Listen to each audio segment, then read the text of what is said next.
आज फाइनली हमने अपने बकरे को नहला ही दिया। अस्सलाम वालेकुम एवरीवन, वेलकम टू शानिस्तान। तो आज से फाइनल मेरी समर वेकेशन हो चुकी है स्टार्ट, और मैंने समर वेकेशन से पहले ये बनाया था ईद उल अज़हा मुबारक का बैनर। मतलब अभी ईद उल अज़हा आई तो नहीं है, लेकिन जब हमारे घर पे ईद उल अज़हा होगी मैं जब ये लगाऊंगा बैनर। आप मुझे जल्दी जल्दी कमेंट्स में बताओ कि कैसा लग रहा है। और आज से मैंने अभी आपको बताया कि हमारी समर वेकेशन हो चुकी है स्टार्ट। हमारी समर वेकेशन सिर्फ नाम के नहीं स्टार्ट हुई है, क्योंकि गाइज हमें 23 को भी स्कूल जाना है। और मैं यहाँ पे ये देख रहा हूँ गाइज, जैसे कि आपको पता है कि हमारे घर में एक बकरा आ चुका है, और इनने ही मुझे सुबह इतनी जल्दी उठाया बै बै बै करके। जब से तो गाइज ये बोले जा रहा था, लेकिन जब मैंने इसकी तरफ कैमरा करा तो ये अपनी नजर यहाँ से हटा ही नहीं रहा है। तो चलो गाइज इसको नीचे जाके सीधा करते हैं, इतनी देर से बोल क्यों रहा है। तो मैं आपको बता रहा था कि हमें 23 को भी स्कूल जाना है, क्योंकि हम जो हमने यूटीज दिए हैं उसके रिजल्ट आना है 23 को। इस वजह से उस दिन पीटीएम में इसने हमें स्कूल जाना है। फिर मैं आ गया बकरे का चारा लेने के लिए, क्योंकि मुझे पता चल गया कि वो जो बोल रहा था वो इसी वजह से बोल रहा था क्योंकि उसको बहुत ज्यादा भूख लग रही थी। अब मैंने इसका चारा यहाँ पर बांध दिया है, और अब और भैं भैं सुनने को नहीं मिलेगी, क्योंकि अब आराम से अपना खाना खा रहा है। और मुझे भी अभी नाश्ता करने जाना है, मैंने भी अभी नाश्ता नहीं करा है, सुबह उठते ही इसका खाना ला के दिया है। नाश्ता करने के बाद अब मैं जा रहा हूँ बाजार में। आज वेडनेसडे है और आज यहाँ पर बुध का बाजार लगता है, तो मुझे वहां से अपने बकरे के गले के लिए एक नेक बेल्ट चाहिए। तो यहाँ पर मैं आया तो यहाँ पे बहुत सारे और प्यारे प्यारे बकरे थे। जो मुझे अपने बकरे के लिए चीजें चाहिए थी वो तो यहाँ पे मिली नहीं, लेकिन उसके अलावा मुझे बकरे कटरे सब देखने को मिले, लेकिन नेक बेल्ट नहीं मिली। घर पर आकर मैंने देखा कि हमारे बकरे तो आराम से कूलर की हवा में बैठे, और मेरी मम्मी का ऑर्डर था कि इनको ये फ्रूट्स खिलाए जाए। और मैं आपको एक बात और बताता हूँ, वहां पर ये पहले बैठा था और वहां पर सूसू करने के बाद अब ये यहाँ पर बैठ गया है। आप हमारे बकरे को कम मत समझना, हमारा बकरा भी मेरी तरह बहुत ज्यादा होशियार है। हाँ, मेरे ऊपर ही गया मेरा बकरा, मैं भी बहुत होशियार हूँ और मेरा बकरा भी बहुत होशियार है। अब इसको जल्दी जल्दी फ्रूट्स खिलाते हैं, कभी मेरी मम्मी मुझे चप्पल मार के और होशियार कर दे। मैं अपने बकरे के लिए फ्रूट्स काट ही रहा था, लेकिन तब मुझे पता चलता है कि हमारे गेट के ऊपर बंदर बैठा है। तो मैंने सबसे पहले फ्रूट्स की प्लेट लगी, कभी मेरे ऊपर ही बंदर सबसे पहले चढ़ जाए, और फिर मैंने उसको भगाया, लेकिन वो भाग ही नहीं रहा था। फिर मैंने जब डंडा उठाया तो ये गेट से उठकर एसी के कंप्रेसर पे आ गया। मतलब गाइस एकदम से इसने छलांग मारी और देखिए कैसे कंप्रेसर के ऊपर बैठा है। फिर टाइम आ गया था बकरे को नहलाने का, और सबसे पहले अक्षय ने इसके ऊपर पानी डाला, फिर मैंने अक्षय को दिया शैम्पू की बोतल। अब अक्षय इसके ऊपर शैम्पू लगाएगी। फिर नहलाने के बाद मैं आ गया अंदर, और मैं आपको एक चीज बताता हूँ, पूरे घर में इतनी जगह खाली है सब जगह, लेकिन हमारा बकरा बैठा कहाँ है। देखिए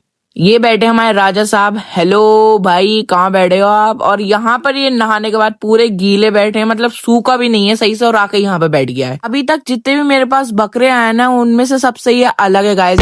तो बिल्कुल यहाँ पर अलग फर्श पे बैठते थे, लेकिन ये इस टेबल के नीचे बैठा है। फिर मैं आगे ऊपर नहाने के लिए, और मैं अब बिल्कुल नहा के बिल्कुल रेडी हो चुका हूँ। तो गाइस आज के लिए बस इतना ही, मिलते नेक्स्ट व्लॉग में, जब तक के लिए अल्लाह हाफिज।